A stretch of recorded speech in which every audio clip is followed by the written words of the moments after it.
Hello, this is Anavrin. For the first episode of Today Jovially I Learned, we're going to be looking at baneling busts against Terran. And a specific Terran build is employed here by Fenris Wolf, who I have played before, and therefore I'm doing a baneling bust against them as a sort of metagame. But I will teach you on how to scout it out, regardless if you are metagaming them or not. So we're going to look at two replays, and the first replay is a failed baneling bust, and the next replay is the game right after that. And it's a baneling bust that succeeds. And there are many different matters of both strategies employed by both races, but the main concern is the single factor of gas intake for the Zerg player. So let's hop into the replay, shall we?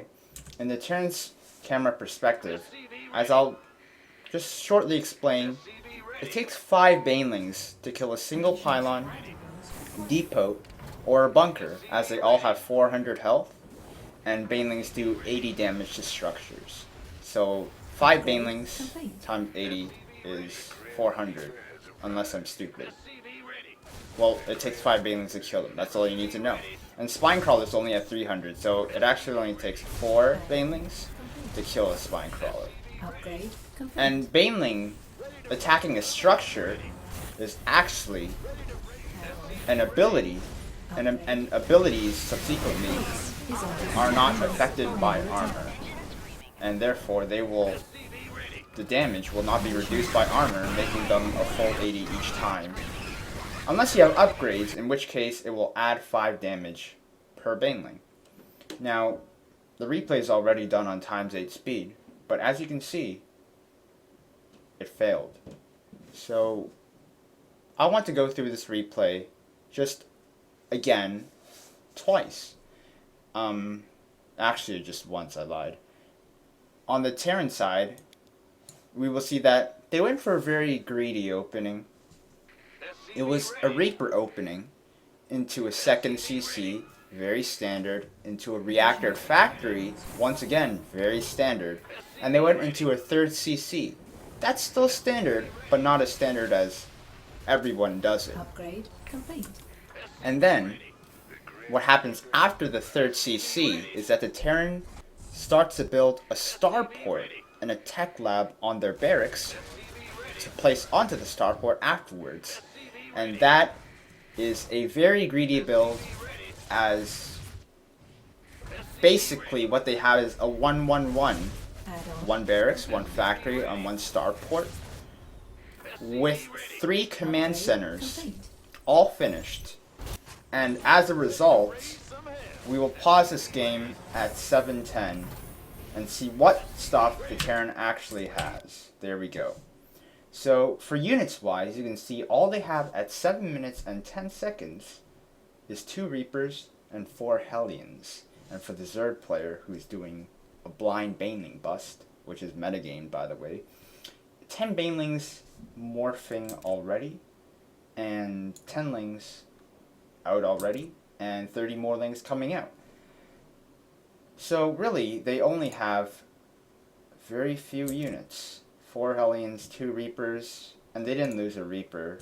They didn't lose anything being in the game. And really, they have 6 units at 7 minutes and 10 seconds. Army units, that is.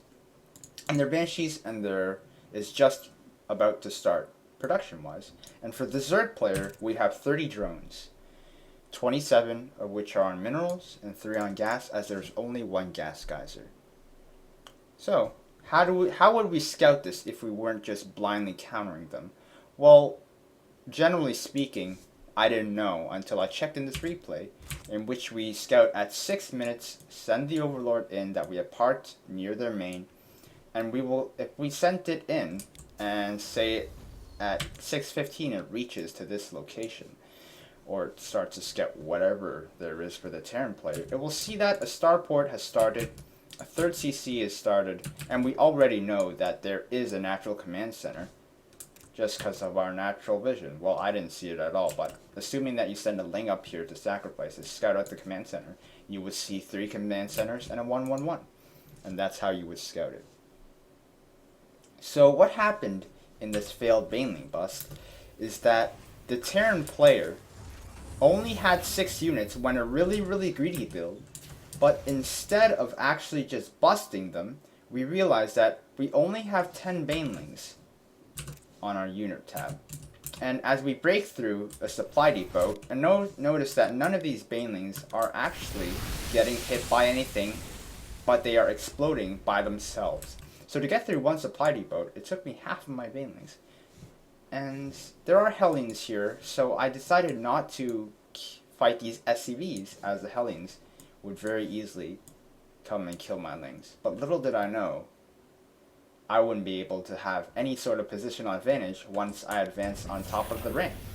Because I used 5 banelings on that again, 2 supply depots fell, and the reactor, which has 400 health as well, fell. But now I only have all lings, and I'm against 8 units. And 2 Hellions popped out since 710 at 8 minutes, and therefore they have 8 army units. And they haven't really lost any units, army units anyways. They've only lost workers, I guess. I don't even know, or structures, I guess. And I just have a bunch of lings against these units. And you'll notice that pure lings don't do very well against Hellions and Reapers. But you know what does do well against them? If they do make the connections, banelings, as Hellions are light and Reapers are light. And if you remember, banelings without upgrades do 35 damage to light units. It will take 2 banelings to kill a Reaper, and it will take 3 banelings to kill a Hellion. And notice that you don't actually have to use a perfect connection of 3 banelings or 2 banelings to kill either unit. You just need to get them weak enough so then when you fight with your lings onto their army units, that you will still have an advantage, that your splash damage from the banelings has significantly weakened the 8 units that the Terran has compared to my 32, plus the banelings that died and everything. But instead, we see lings not being able to fight as just a little bit of SCV micro from the Terran player. And as you can see, they've been stacking their SCVs the entire time. And suddenly, I have 13 units, and they still have 8 army units and a Banshee. And they don't even defend with the Banshee. They have rewalled and everything. So really, it took me 10 banelings to kill a couple supply depots. And remember, 5 banelings cost a lot of money. And supply depots cost less money, obviously. And so, thus far, none of this happens. And none of this is good. So, in this game, we see that it is a failed baneling bust. And if we see the initial explosion again, at 750-ish, we will see that, oh god, before I started to produce units, as I don't have any larvae and I'm making 20 lings, I also have a bank of 470 minerals. And I only have a bank of 120 gas. And I need those extra banelings to do damage against these Hellions and Reapers, which are preventing me from sacking their entire SCV line. So, as a result, I am actually very little on gas, even though my injects haven't been too bad. In fact, they've been perfect thus far. This doesn't work so well because of the economy and management. And as we all know, with cheeses that come in quick times, not late game cheeses, but early game cheeses, you have to get the build completely crisp to get the maximum use effectiveness out of them. And so, with this replay done, I will move on to the next replay. Okay, so next replay, it's going to be the subsequent ladder game that I have against Fenris Wolf once again. And after a failed baneling bust in the first lap in our first encounter, then if I was Fenris Wolf, I would do the same thing because I have a greedy build. They tried to cheese me and it didn't work. Why not do the same build? Don't fix what's not broken, or whatever the saying is.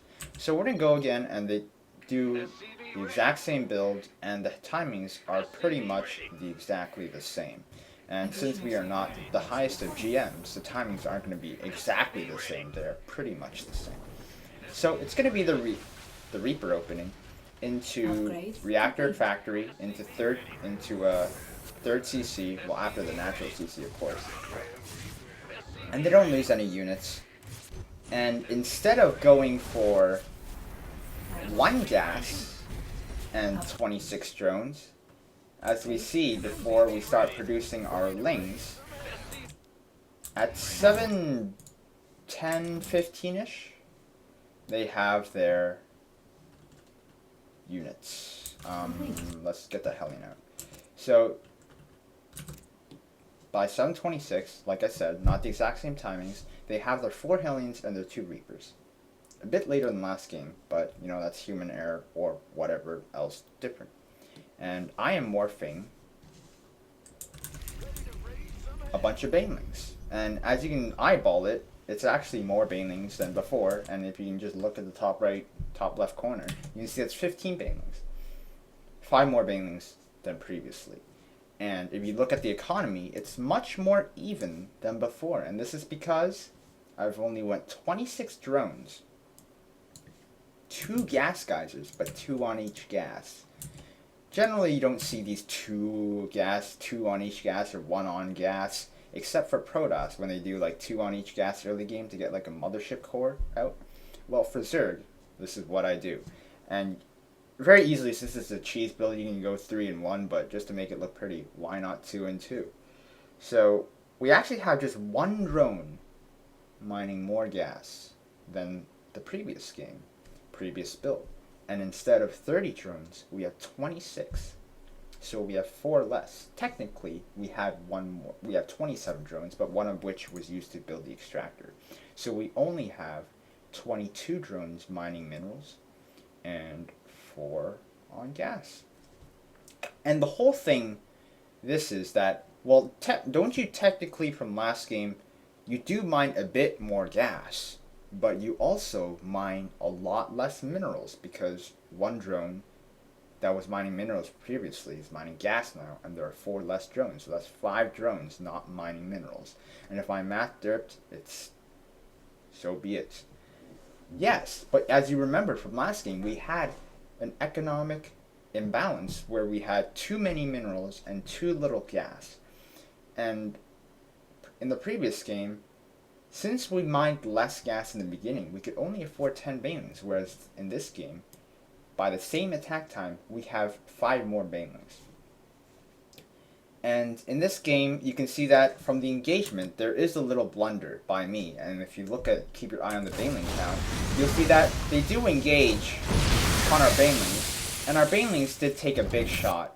And for me, if I were to micro that properly, I would have to keep my baneling. Since this is the cheese, and I said you have to keep your build orders crisp, you would try to protect your valuable cheese units, like your banelings, important units, as valuable as you can. And instead, I used 8 of them to die to their units. But as a trade-off, they've lost 2/3 of their army, 2 Reapers and 2 Hellions, and they only have 1/3 of their army left, which is 2 Hellions. But already we can see a bunch of lings that we already have and 7 banelings. That's not enough to crack the 2 walls, but luckily for us, this isn't a second wall. If there were a better player, it would be a second wall. But say I went up here and realized that even though it wasn't a full wall, and say that I encountered someone who did a full wall, then what would I do? I only have 1 baneling left because I had 7, and 5 of them blew up, and I don't know where the other one went. I could very easily morph banelings in their natural, in their base, keep rallying lings, because that's what my production is supposed to do. I am missing some injects, and that is completely fine, because when you're microing units in intense cheeses, early game cheeses, you're expected to macro less better or worse.